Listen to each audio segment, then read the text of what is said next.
ஸ்ரீ குருவாயூரப்பன் திருவடிகளே சரணம். இன்னைக்கு நாம் இந்த தசகத்தோட 9வது ஸ்லோகத்தை பார்க்கலாம். முதல்ல வார்த்தைகளை பிரித்து சொல்லலாம், பிறகு ஒவ்வொரு வரியும் சேர்த்து சொல்லலாம்.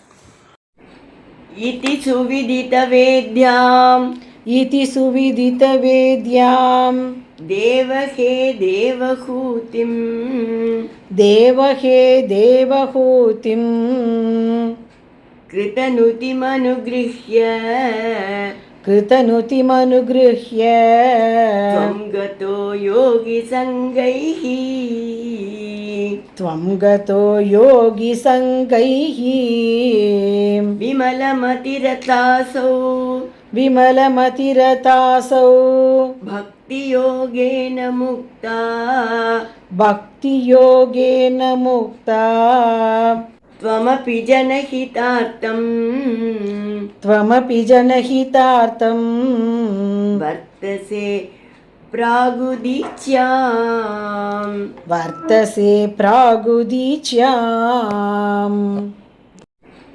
இதி சுவிதித வேத்யாம் தேவஹே தேவஹூதிம் இதி சுவிதித வேத்யாம் தேவஹே தேவஹூதிம் கிருதனுதிமனுக்ருஹ்ய த்வம் கதோ யோகி சங்கைஹ கிருதனுதிமனுக்ருஹ்ய த்வம் கதோ யோகி சங்கைஹ விமலமதிரதாசௌ பக்தியோகேன முக்தா விமலமதிரதாசௌ பக்தியோகேன முக்தா த்வமபி ஜனஹிதார்த்தம் வர்த்தசே பிராகுதீச்யாம் த்வமபி ஜனஹிதார்த்தம் வர்த்தசே பிராகுதீச்யாம்.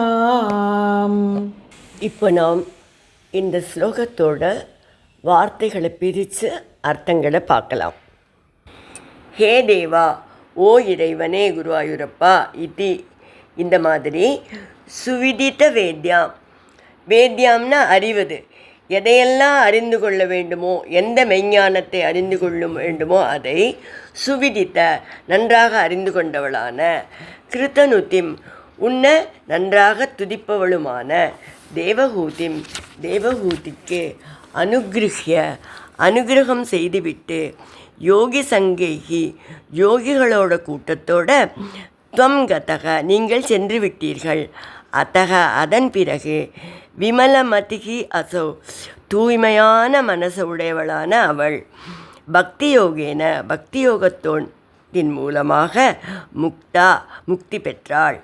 த்வம் அப்பி நீங்களும், ஜனஹித அர்த்தம் உலகோரின் நன்மைக்காக, பிராகுதீச்யாம் வடகிழக்கு திசையில், வர்தசே இருந்து கொண்டு இருக்கிறீர்கள், இப்பொழுதும் இருந்து கொண்டு இருக்கிறீர்கள். வடகிழக்கு திசையில் கபிலர் இப்பொழுதும் இருந்து கொண்டிருக்கிறார் என்று ஸ்ரீ பட்டதிரி அவர்கள் சொல்கிறார்.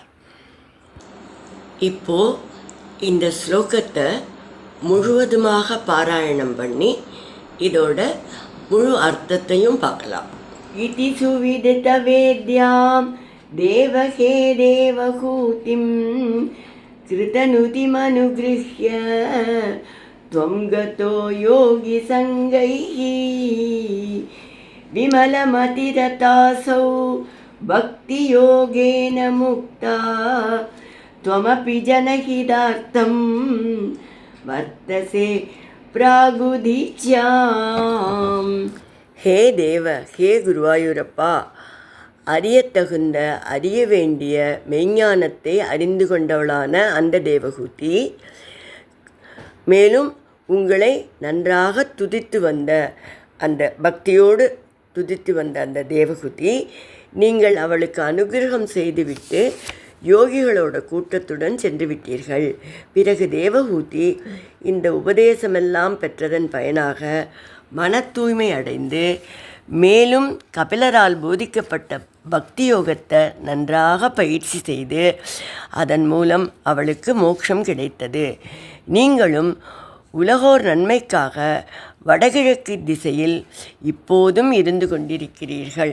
அதாவது கபிலர் இன்னும் அந்த வடகிழக்கு திசையில் இப்போவும் அவர் இருந்துருக்கார் அப்படின்னு.